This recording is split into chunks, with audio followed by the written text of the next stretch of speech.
Yeah, I mean, historically, you look at it, and so we talked about that three phases of the transaction, and we talked about that negotiation and administrative phase, right? So, you have to look at it from a standpoint that you're probably really not going to save the commission, and I'll tell you why.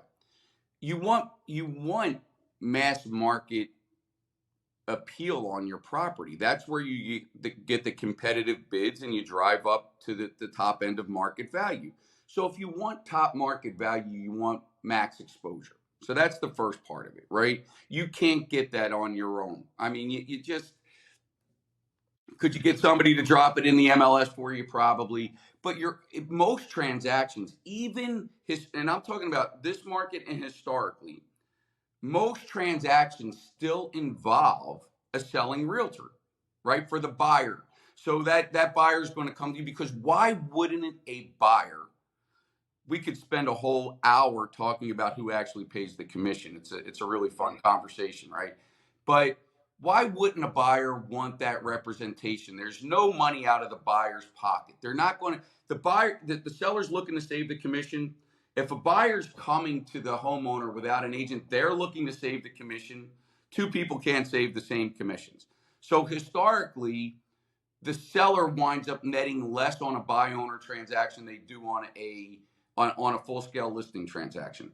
Secondly, if the buyer has representation through those two key critical phases, contract and negotiation and administration, right?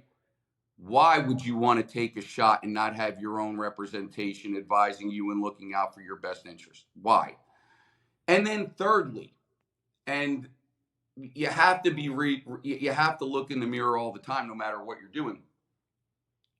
Are you going to manage the details proactively as a homeowner, or are you going to be in a reactive mode when things start going south, right? Or there's problems?